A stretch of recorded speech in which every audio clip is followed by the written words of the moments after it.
बिस्मिल्लाहिर्रहमानिर्रहीम। अस्सलामुअलैकुम। कैसे हैं आप सब? उम्मीद करती हूँ सब ठीक ठाक खैरियत से होंगे।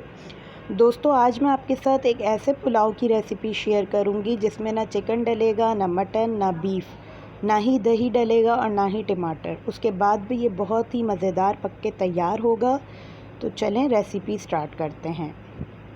सबसे पहले आपने एक पतीली ले लेनी है, उसमें आपने डालना है हाफ़ कप ऑयल और इसमें आपने डालनी है एक छोटे साइज़ की प्याज आपने इसमें बिल्कुल नॉर्मल कट करके डालनी है, बहुत ज़्यादा मोटी भी नहीं और बहुत ज़्यादा पतली भी नहीं। जैसी प्याज हमारी हल्की सी गुलाबी होगी यानी ट्रांसलूसेंट होगी तो हम इसके अंदर अदरक लहसुन का पेस्ट शामिल करेंगे 2 खाने के चम्मच। प्याज को हमने ब्राउन नहीं करना, नहीं तो पुलाव का कलर जो है वो ख़राब हो जाएगा। अब मैंने इसमें 2 अदद आलू थे, इस तरह इसको कट करके, आलू का शेप आप कोई भी कट कर लें आपकी मर्ज़ी के मुताबिक। मैंने यहाँ पे इसको इस तरीके से कट कर लिया है। अब इसमें मैंने डाला है 8 से 10 अदद काली मिर्च, 1 खाने का चम्मच कड़ी पत्ता, 1 चाय का चम्मच ज़ीरा, सफ़ेद ज़ीरा, 1 बादियान का फूल, 2 टुकड़े दालचीनी के।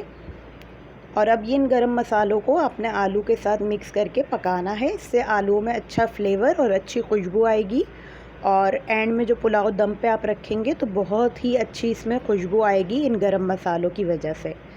अब यहाँ पे मैं इसमें डाल रही हूँ 1 इलायची बड़ी, जिसको मैंने हाथ से तोड़ के डाला है ताकि इसमें अच्छी सी खुशबू आ जाए।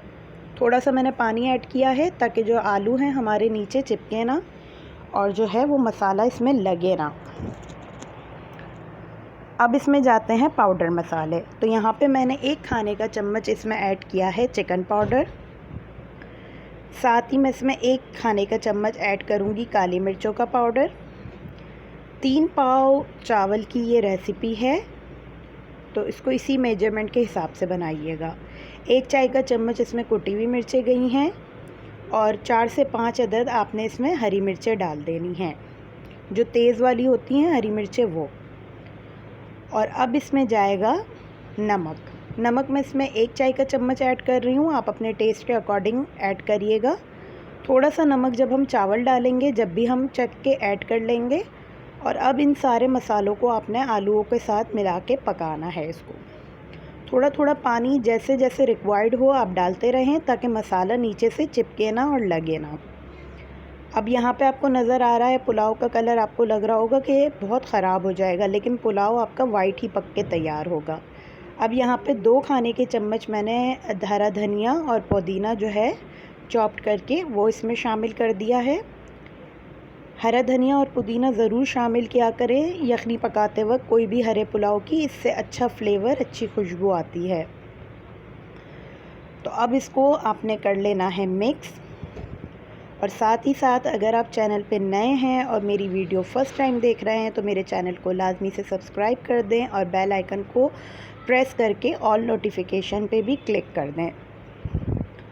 अब यहाँ पे इसमें आपने 3 कप चावल हैं तो 3 गिलास में इसमें पानी ऐड कर दूँगी ताकि जो है हम इसमें पानी का जैसी उबाल आए तो चावल ऐड कर दें। आलूओं को बहुत ज़्यादा मैंने गलाया नहीं है। तो अब मैंने इसमें नमक टेस्ट किया था तो थोड़ा सा नमक इसमें कम लग रहा है, तो मैंने यहाँ पे 1 खाने का चम्मच के बराबर और नमक ऐड करा है। और अब मैं इसको बॉयल आने तक पका लूँगी। आलू अभी भी हमारे 80% कुकड हुए हैं। तो यहाँ पे मैंने कोई बासमती राइस नहीं ली हैं, ये पोनिया राइस हैं। और तहारी और पुलाव वगैरह में इन चावलों का भी टेस्ट अच्छा आता है। अगर आपने नहीं इस्तेमाल किए तो इस्तेमाल करके देखिएगा, इंशाअल्लाह ताला बहुत अच्छा बनता है पुलाव। तो अब यहाँ पे मैंने चावलों को ऐड कर दिया है हमारी यखनी के अंदर। और ये पुलाव इतना टेस्टी बनता है कि अगर आप इसको बनाएंगे तो इंशाअल्लाह ताला आपको चिकन पुलाव से भी ज़्यादा मज़े का ये लगेगा। और बहुत ही कम बजट में ये बनके तैयार हो जाता है। कभी कभार अभी घर में नहीं समझ में आता कि क्या पकाएं क्या ना पकाएं, तो ये रेसिपी ऐसी है कि आप इसको घर की रखी हुई चीज़ों के साथ ईज़िली बना सकते हैं। यहाँ पे चावलों का पानी ड्राई हो गया तो मैं इसमें 1 चाय का चम्मच गरम मसाला पाउडर का ऐड कर दूँगी दम पे रखने से पहले। और थोड़ा सा हरा धनिया और पुदीना मैं इसमें डाल दूँगी, ऊपर गार्निश कर दूँगी।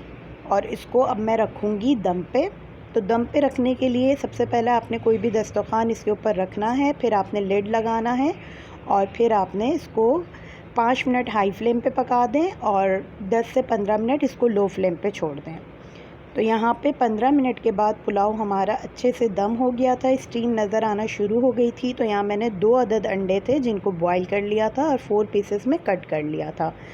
तो अंडे ऑप्शनल हैं, अगर डालेंगे तो अच्छा टेस्ट आएगा, अदरवाइज़ आप स्किप करना चाहें तो आप स्किप भी कर सकते हैं।